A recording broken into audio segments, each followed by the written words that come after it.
피디님, 이 사진 한번 보세요. 뭐 드시고 싶으세요? 제가 사는 겁니다.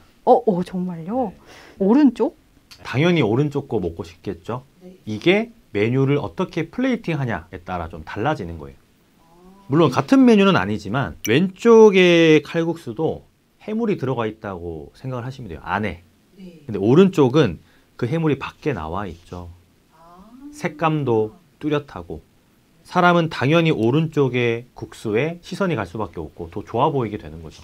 이걸 제가 왜 말씀드리냐 하면 비주얼적인 부분을 좀 강조하고 싶어서 말씀을 드리는 부분이 있긴 한데 이걸 어떻게 플레이팅을 해야 될지 모르시는 분들이 많아서 좀 설명을 드리는 거예요. 물론 제가 구체적으로 막 실습까지 해가면서 보여드릴 수는 없지만 사례를 비추어서 좀 말씀을 드리면 좀 도움이 되지 않을까 싶어요.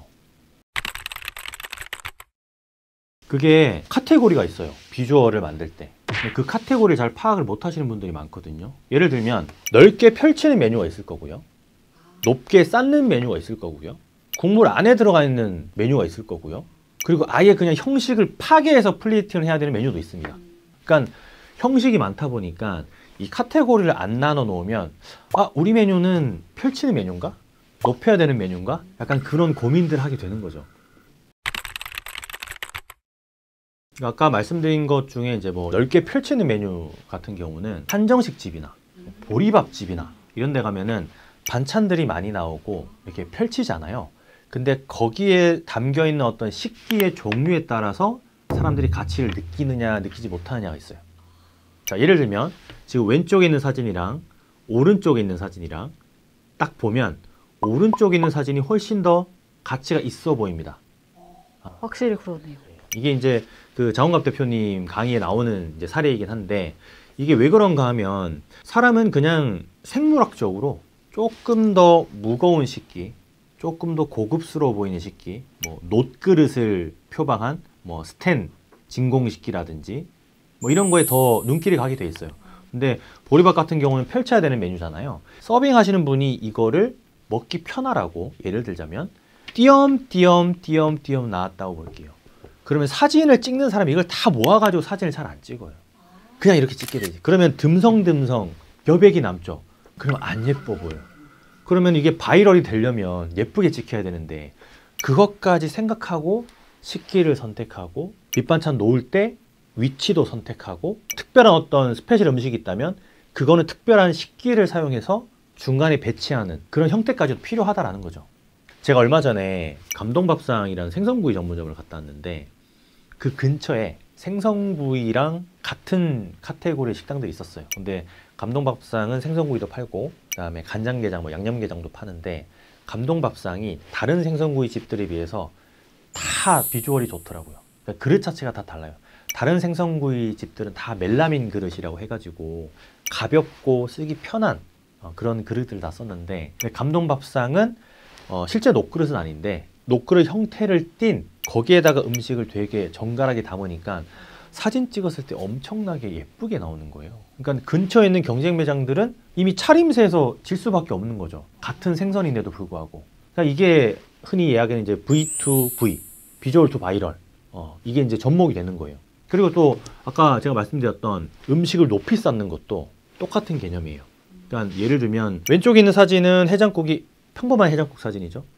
근데 오른쪽에 있는 사진은 어때요? 좀 특별해 보여요. 이렇게 높이 쌓아가지고 고기가 엄청 많아 보이죠. 그러니까 이게 음식이 높으면 높을수록 우리 시야랑 가까워지잖아요. 그러면 더 많이 있어 보입니다. 랭셉이라는 메뉴 아세요? 랭셉? 모르겠어요. 고기가 이만하게 해가지고 뜯어먹는 거거든요, 손으로. 맛있는데 그것도 같은 개념으로 볼 수 있어요. 고기가 막 덩어리째 이렇게 길게 올라와 있으니까 한눈에 봐도 우와 하는 거죠.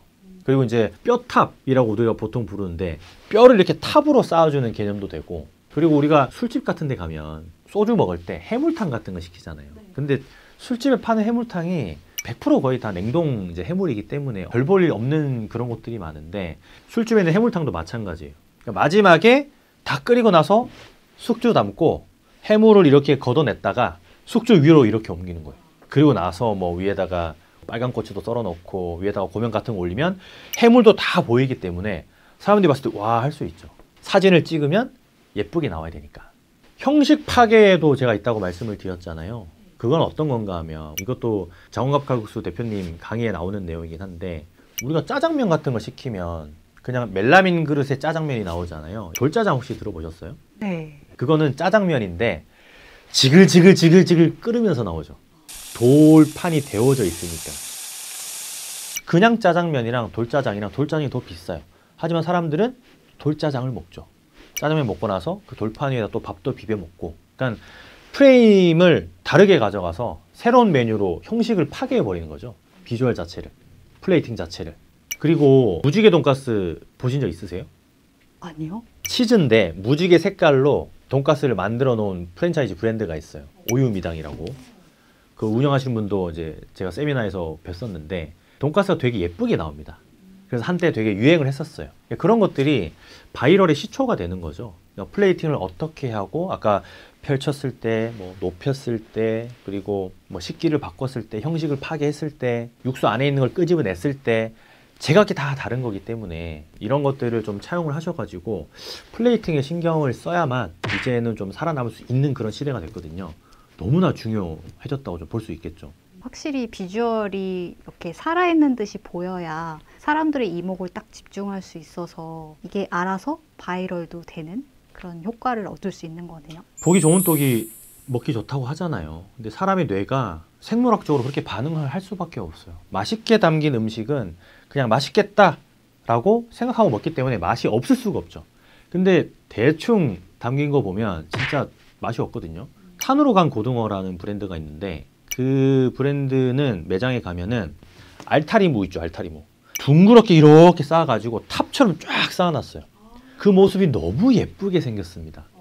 너무 예뻐가지고 사람들이 그걸 사진을 많이 찍어요. 그거 바이럴이 안 될 수가 있을까요? 되게 많이 회자가 됐었던 거예요. 보통의 식당들은 그냥 셀프로 가져간다고 하면 그냥 통에 그냥 이렇게 담아 놓거든요.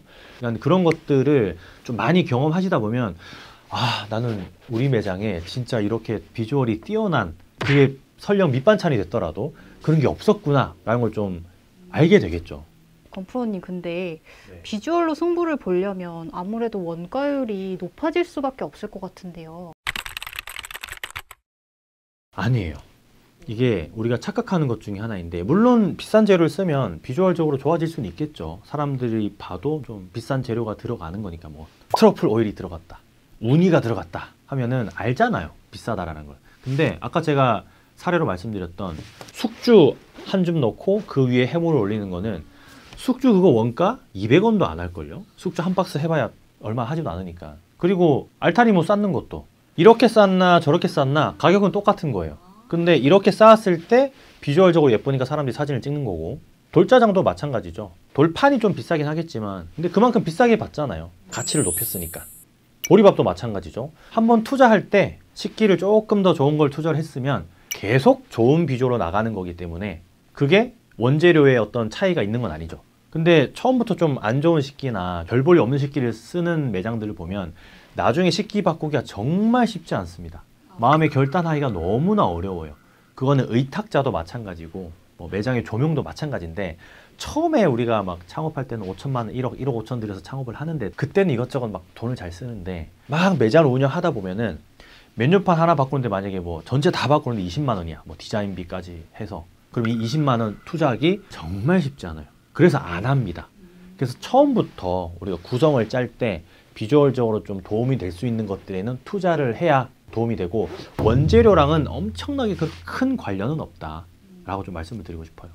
오늘 말씀해 주신 게 확실히 대박 스킬이 맞는 것 같아요. 네. 듣다 보니까 조금 더 사례를 듣고 싶은데요. 장산의 건물주다에서 강의하셨던 그 장원갑 칼국수 대표님이 사례를 모아가지고 쭉 설명해 주신 강의가 있어요. 그거 보시면은 아마 매장에 적용할 부분들이 좀 많을 것 같아서 그거를 좀 추천드리고 싶고 근데 그 강의가 아니더라도 벤치마킹을 하셔야 돼요. 쉬시는 날 뭐 어디 다른 데 놀러 가시는 것보다 동종업계도 가보시고 동종업계 아닌 매장들에 가서 응용을 하셔야 돼요.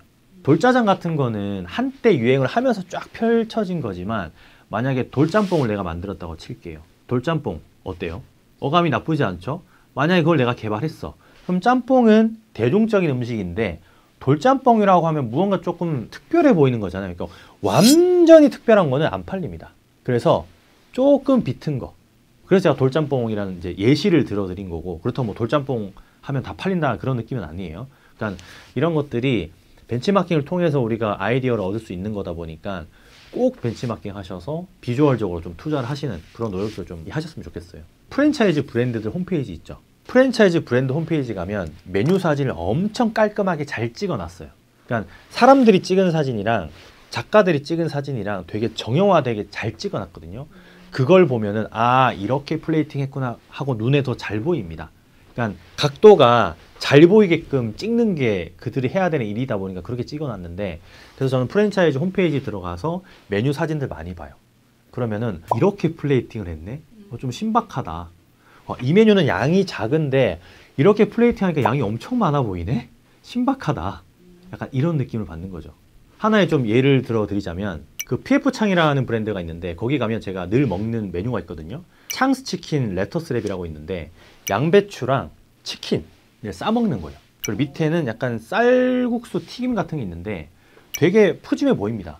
양배추는 계속 무한 리필이에요. 늘 갈 때마다 시켜 먹는데 이런 것도 딱 메뉴가 나왔을 때 되게 푸짐해 보이거든요. 그리고 밑에 또 깔려 있는 게 있잖아요. 그러니까 비주얼적으로 되게 우수합니다. 이거를 따라하는 브랜드가 많은데 이게 잘 못 따라 하더라고요. 이거를 저도 이제 그 홈페이지 들어가서 봤는데 아 이렇게 플레이팅을 해야 따라할 수 있는데 다른 곳들은 플레이팅을 그런 식으로 못 하는 거죠. 되게 간단하게 플레이팅 되어 있지만 나왔을 때 보이는 반응 자체가 다르게 플레이팅을 해놨거든요. 그런 것들을 제가 좀 말씀드리고 싶어서 홈페이지에 가서 여러 각도에서 찍어놓은 사진들을 보라고 좀 말씀을 드리는 거예요. 저도 생각해보니까 맛보다는 이렇게 인터넷에 나와 있는 비주얼 대박인 것들 보면서 직접 나도 가서 보고 싶다. 사진 네. 찍어서 나도 올리고 싶다. 이 생각으로 갔던 것 같아요. 맞아요. 그래서 처음에 말씀해주신 메뉴 사주신다고 했는데 네. 혹시 언제쯤 사주실 건가요? 제가 사는 겁니다. 정말요? 네. 일단 이번 달 마무리하고 이제 회식하면서 제가 꼭 사드리겠습니다. 네, 감사합니다. 오늘 약속하신 겁니다. 네, 알겠습니다. 고프로였습니다.